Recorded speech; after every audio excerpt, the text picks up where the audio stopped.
podcast Aden Lubis. Biro jodoh menikah, malu bertanya sesat di jalan, malu mencari jodoh disesatkan setan. Dan seperti biasa kita akan mendengarkan cerita kehidupan untuk kita ambil pelajarannya buat cerminan kita di kehidupan sehari-hari. Semoga podcast ini bermanfaat untuk Anda, khususnya yang mau menikah ataupun yang sudah berumah tangga. Selamat mendengarkan. Assalamualaikum. Sampai hampir mendekati hari H lamaran, kita tuh nggak ada uang sama sekali, Kak. Beneran nggak ada tabungan sama sekali.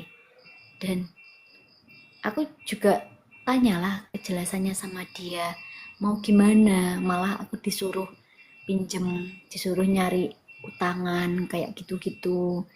Loh, tanggung jawabnya sebagai laki-laki di mana? Kok aku yang disuruh cari pinjaman kayak gitu loh. Dan dia bilang ke orang tuanya nggak terima, malah bilang, oh alah lele dorong rabi kok ya wis nanggung utang karo bocah iki maksudnya aku kayak gitu. Dan aku dengernya apa nggak kecewa tuh, Kak. Maksudnya selama ini loh yang nemenin susah anakmu itu loh aku. Kok di sini omongannya kayak gitu.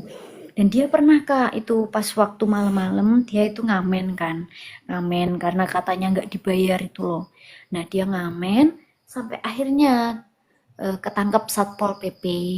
Kayak di kota-kota kan nggak boleh jualan di jalan trotoar kayak gitu-gitu kan, mengganggu jalan. Nah habis itu dia itu kan ngamen di situ, ketangkep Satpol PP. Nah aku pikir kok kemana, kok nggak ada kabar kayak gitu. Dan dia bilang katanya ketangkep polisi karena ngamen itu. Aku juga nggak tahu, Kak, itu bener atau enggak. Aku minta surat polisi juga nggak dikasih sampai sekarang. Dia pinjem uang buat nebus dia di kantor polisi 5.700.000 kalau nggak salah. Nah terus habis itu aku adanya kan 4 juta. Itu pun aku pinjem di koperasi B. Tadi kan aku cerita sama kakaknya kalau aku minjemin dia uang 3 juta pinjem di koperasi A kan. Nah ketambahan masalah ini, kita pinjam lagi ke koperasi B, tambah lagi tanggungannya, nggak bisa nabung otomatis, kan fokus ke utang.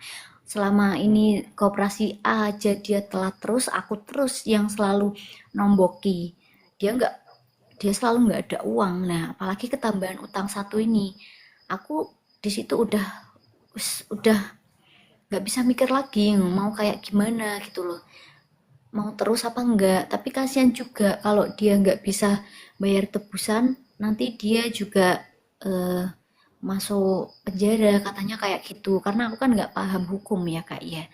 Nah harus ditebus kayak gitu. Aku kenal sama koperasi B, akhirnya aku pinjam di koperasi B. Dan di koperasi ini memang bunganya itu agak besar daripada koperasi A, itu murah bunganya. Cuma kan mungkin ini utangnya belum lunas, makanya aku nggak dikasih buat utang lagi mungkin. Nah di koperasi B ini aku utang lagi bisa 4 juta, tapi potongannya juga besar, Kak. Udah potongan admin, ketambahan bunganya juga besar. Dan aku juga bilang sama dia, wes ini terakhir, aku nggak bisa bantu, kamu bayar sendiri utangmu, kayak gitu bahasanya. Dan dia pun yo kayak gitu, kayak gitulah, Kak. Aku marahin dia tuh selalu ya kayak gitu, kayak nurut tapi bahasa Jawanya itu mlebu kuping kanan metu kuping kiwa lah, kayak gitulah intinya. Dan akhirnya aku dapat pinjaman, aku kasih dia, udah selesai utang.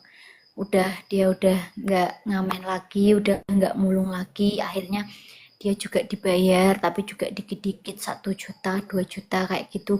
Ketambahan lagi ibunya minta tolong, mau gak mau dia harus bantuin ibunya setiap bulan bayar 650 buat bayar utang. Tambah mumet maneh kayak gitu kan. Hati-hati, penipuan mengatasnamakan Biro Jodoh Menikah. Kami hanya melayani di saat live TikTok setiap malam pukul 8 malam hingga jam 9 malam. Dan bagikan ke teman-teman Anda, semoga Anda menjadi orang yang bermanfaat untuk orang lain dan menolong mereka. Terima kasih yang sudah memberikan gift. Terima kasih yang sudah belanja di video kami di keranjang bawah. Semoga berkah, lancar rezekinya, sehat selalu, panjang umur untuk Anda. Amin. Allahumma amin.